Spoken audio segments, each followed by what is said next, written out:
you guys, get you to think a little bit more about where your guitar came from. We have our guitars, and they're for making music on.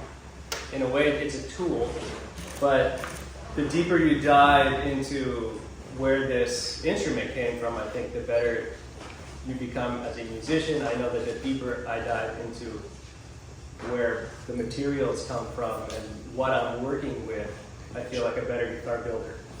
And my father, and I know I talk a lot about this with my friend Daniel Ho, who's a wonderful composer, is seeing a project from the beginning to the end. And when you play your guitar, it doesn't start in your lap or when you started learning the piece that you're learning. It started with seeds dropping from a tree into the forest hundreds and hundreds of years ago. And trees all over the world, they grew. They take several hundred years to become old enough and big enough for guitar making. And that tree grows, it sees history, the tree falls, and someone like me will get the wood from it. And we have to let it dry for about 10 years before we can use it, because it's wet. The tree has water up in it, it has sap in it. It takes time to dry, and as wood dries, it shrinks, so we let it properly dry. And then get the wood, I build my instruments, and I hand the guitar to you. And you're gonna play some music. And most likely, long ago, someone sat there and music came to them and they wrote it on a piece of paper. And all these things have to happen before we can even begin to make music on our instrument. And when you pick up your guitar, I think it's a beautiful thing to think about that and remember that. Remember that there were birds living in those trees, and those trees came from Brazil or Hawaii or Alaska or Canada or Africa or the Alps in Europe, the Adirondack Mountains in New York, Brazil, all over the place. And it's a really cool coming together of all these trees to make one singular instrument. So I wanted to give you, I have a guitar here in the stand, and first thing I want to talk about is the top. The top of the guitar is the most important part for creating sound. And that being said, the totality, every part has to come together properly to be great, but the most important part is the top. And what I have here is I'm trying to recreate a German spruce tree. This represents 3 trees because in 1999, December of the new moon, Eddie Bloschinger went out into the Alps and cut 3 German spruce trees at midnight of the new moon. And he did it at midnight of the new moon because there's the least gravitational pull of sap. And more sap sits in the roots of the tree, and when he cuts it, it's more dry than any other time of the year. So it was cut very special. But the point is, here's this tree, and this is much smaller than the tree was because these are wedges that have been cut. So once the tree is cut, it's cut into sections this long. 1, 2, 3 sections. Above that 3rd section, or where the branches start to grow, you cannot use it for guitar building. So that bottom part of that tree can be guitars, and the rest can be furniture, 2x4s, whatever. So it did not get wasted, but it got turned into other building materials. On site, the sections of the tree have been hand split into wedges. And when you hand split into a wedge, as opposed to taking that block of wood to a saw and cutting it, it will tell you exactly how the grain wants to be. To have a top, here's a top.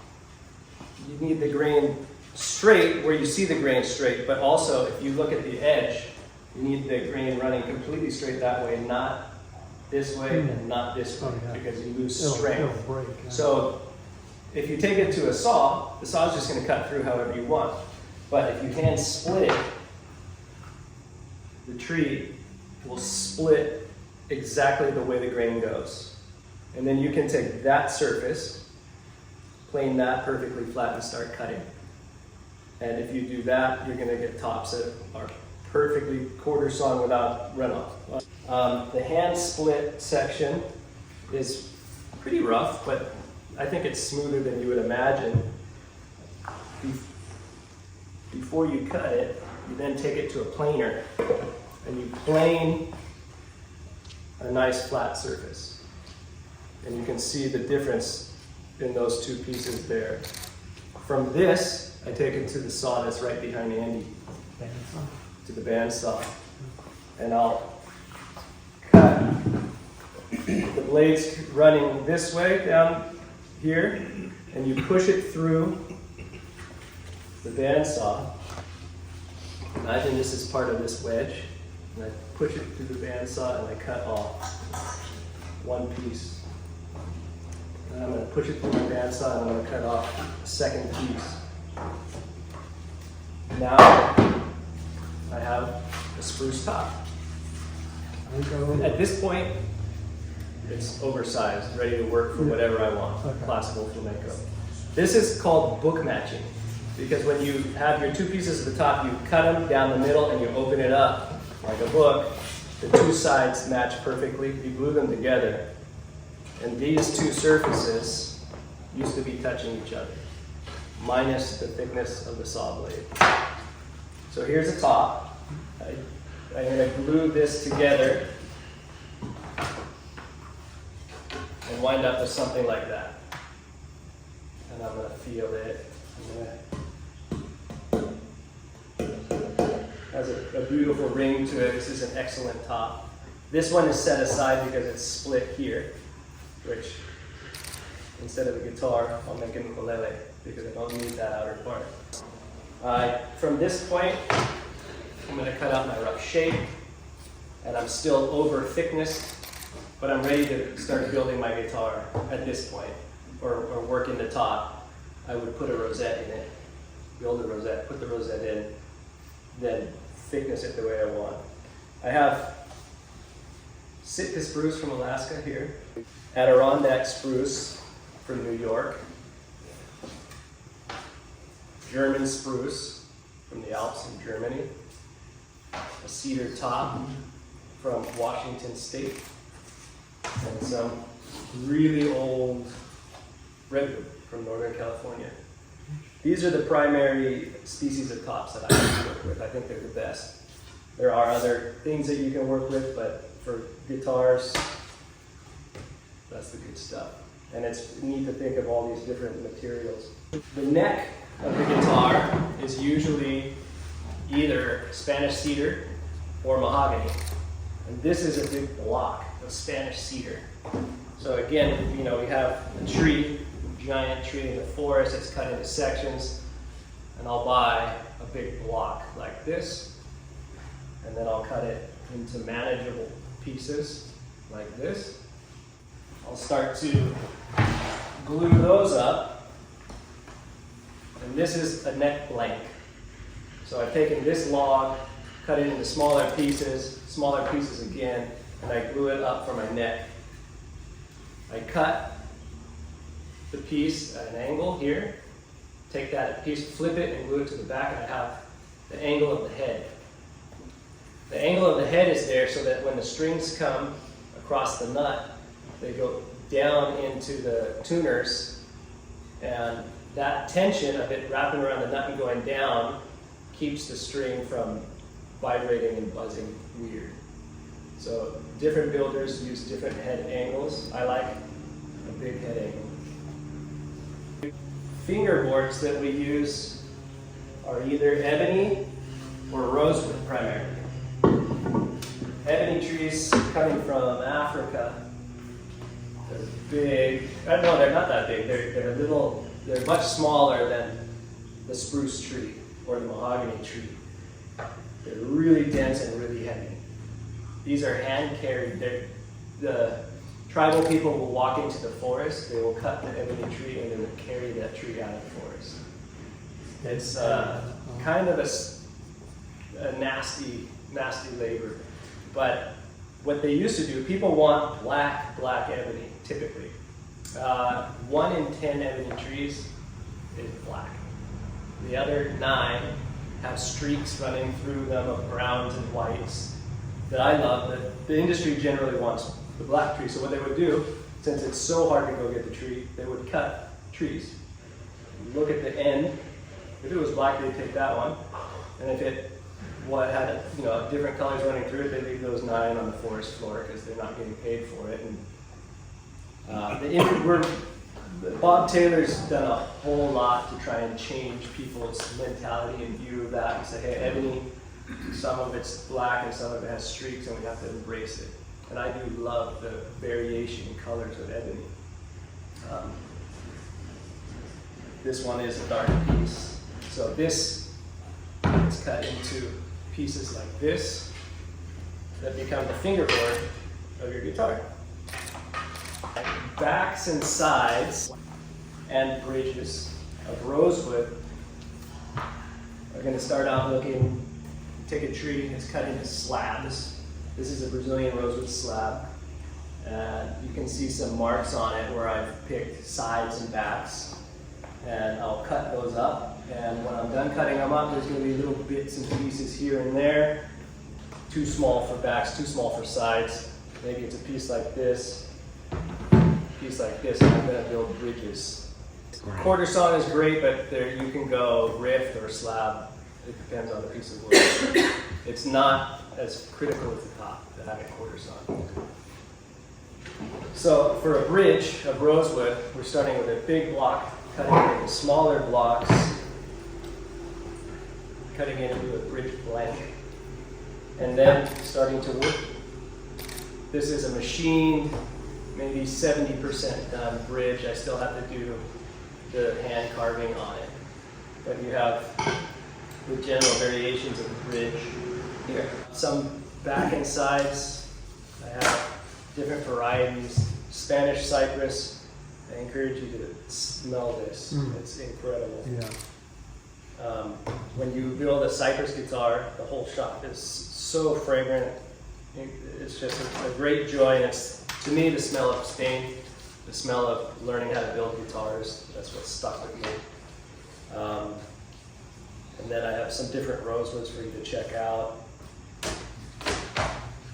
This is Brazilian rosewood. When I cut my back hunk of wood, and I'll take it to that bandsaw and I'll book match it just like I did my top. So the 2 pieces match each other perfectly. And I'll glue them together, and then I'll cut them out into a little bit oversized back. This is a black walnut, American black walnut.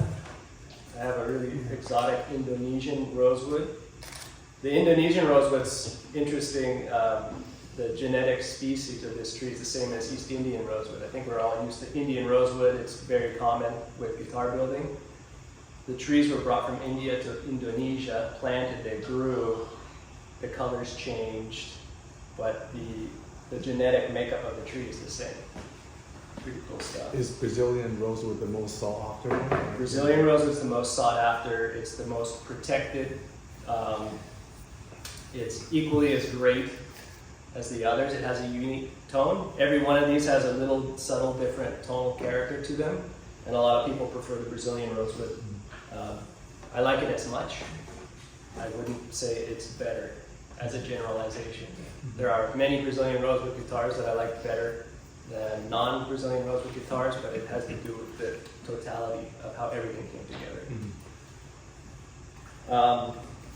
Within a species of tree, there's great variations that look completely different from each other. And just like we're all people looking different, so are the woods and the insides of the tree. And I love that variation and being able to have different instruments. This has blonde on the outside. That light wood is called sapwood. It shows up here again.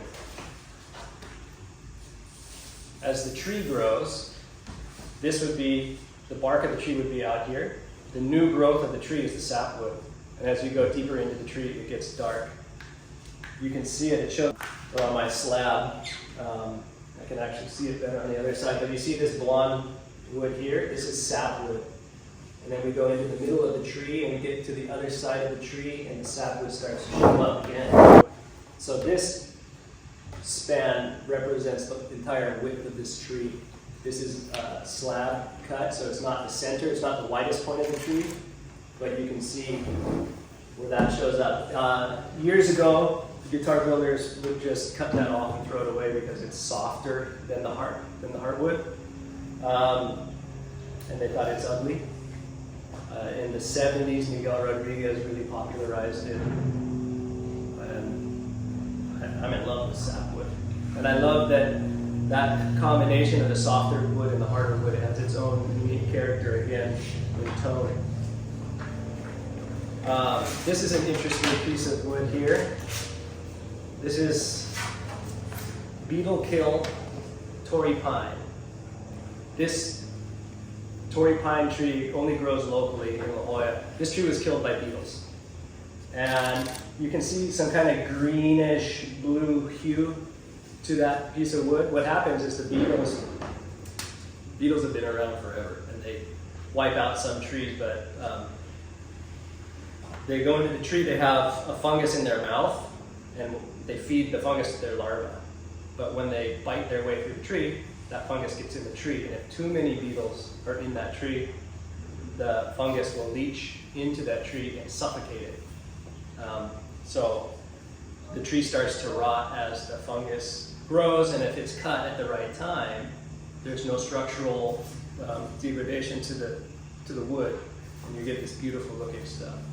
It's become a terrible epidemic and wiping out forests and a lot going on with it, but there's some beauty to be had. We have Hawaiian koa. This grows on the Big Island. They have in Hawaii, the beautiful warm beaches, but the mountains on the Big Island are covered with snow. Huge, huge mountains. So the Hawaiian koa is something I love. And rosewood growing from Madagascar. So this is some of my favorite woods. When you have the white pieces where your strings go over, the nut and the saddle of your guitar, it's probably bone. And it's probably cow bone or bull. In Spain, after the bullfights, they use the meat and they use the bones, and the guitar makers get the bones. So the femur is the bone that becomes the nut and the saddle. So you can check out, this is just a bunch of nut links, which is bone. My grandfather asked me to turn him into nuts and saddles, and I refused. Something to think about, it's not just a white piece or a bone that came from somewhere, this is part of the animal. And then last, that beautiful shine on your guitar. If you have one of my guitars, many others, it's French polish. French polish is shellac flakes, it comes from a tree in India, a certain tree, and beetles bite the tree on the outside. They're not hurting the tree, but the tree secretes sap, and the beetles eat the sap. That's what they live on. And then they pass that sap back onto the tree, and they come in with machines and they shake the tree and they knock off a bunch of bark, and they take that crude shellac and they dissolve it in alcohol and lay it out in sheets, and then they let it dry and break the sheets, and that's where you get the flakes. And then the guitar maker gets the flakes and you get some pure alcohol. Pour it back in here, and you get the liquid shellac that is the polish for the instrument. And we put a little bit of shellac on a little piece of wool. This is a piece of wool that was my Boy Scout sock when I was in 5th grade. It's an old piece of wool. You want old stuff that's been washed a lot so that no lint is coming out of it. And an old piece of linen. And you get a little shellac on there, you put your linen on the outside, and you start to rub. and you put many, many, many coats. It takes about a month. You do a session in the morning, hang the guitar up, come back in the evening, you do a session, and repeat, and then you get a finish looking like that. So when you play a guitar, soak in all this stuff, because it's a magical instrument that you have in your hands. Whether I made it, another guitar builder made it, a factory made it, the wood's all coming from all over the world, people cared about it, and I think it'll help you appreciate and enjoy your guitar playing that much more. That's it, that's how the guitar is made.